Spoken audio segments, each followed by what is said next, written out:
Evonik's predecessors go back many, many decades. The company itself was formed in 2007 and it was IPO'd in April of 2013. Today it has operations in 27 countries. It has about 32,000 employees. Sales last year were $15.2 billion with EBITDA of $2.1 billion. That is 13.8%. So today they have 4 business segments, and I'll read them right now if you don't mind. Number 1 is Specialty Additives, $3.6 billion in sales, $0.74 billion in EBITDA. That's about 20.8%, and this is mainly additives and cross-linkers for polyurethanes, paints and coatings.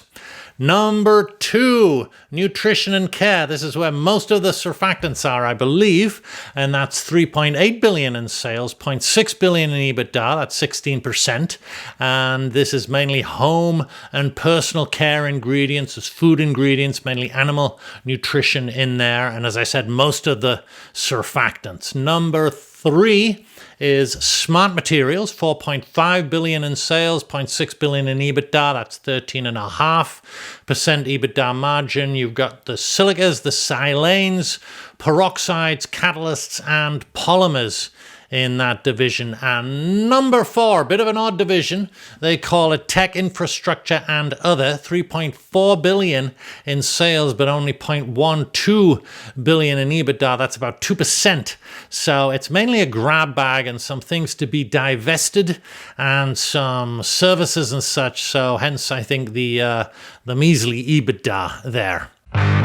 So where are the surfactants? Because look, that's all we care about here, right? Well, most of them are in nutrition and care. Some are in specialty additives, and the portfolio goes back a long, long way. You've got brands from the old days like Goldschmidt and Degussa, Toma, Dr. Straitman's a recent acquisition, Ravo, Shearex. But to my mind, and I've gone through a number of the documents on the website, investor relations, as well as on the marketing side for the company, in my mind, surfactants today honestly seems a little bit de-emphasized within Evonik, except for when it comes to biosurfactants. And what I mean by illustration, if you go through the FY 2024 annual report, surfactants are mentioned 19 times. 18 of those are with respect to biosurfactants. And that's glycolipids, sophorolipids, and most particularly rhamnolipids, for which the company built a plant in Slovakia in 2022, and they've commissioned that recently and talked about it extensively.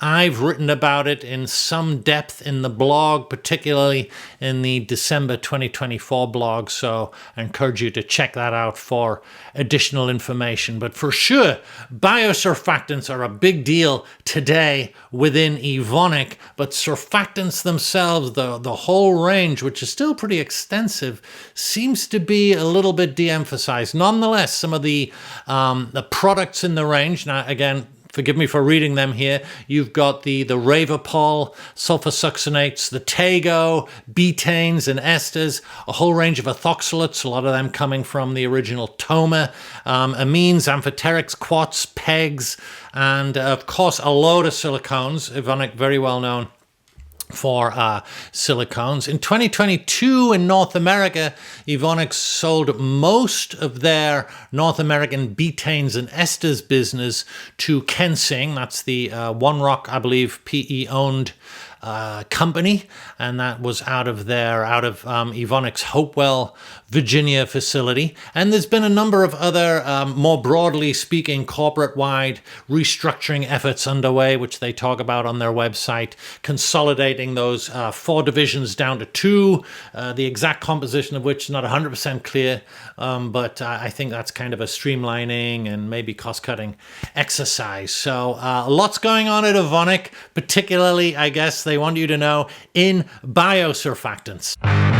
So what about the stock? Well, again, as we've seen in a lot of these analyses of chemical company stocks, not great. The IPO, as I mentioned, was back in April of 2013. The stock today is down from that IPO price of around 32 euros. However, if you had the fortitude to buy the stock on January the 2nd, the first day of the new year this year, today you'd be sitting on a 27% gain. And in fact, at the beginning of the year, it was near its all-time low, last reach around the sort of the depths of COVID, along with many other stocks. Having said all that, look, I love what they're doing, and I was joking a little bit before. I love what they're doing in biosurfactants. They are clearly the market leader in the whole field of biosurfactants. Apologies to the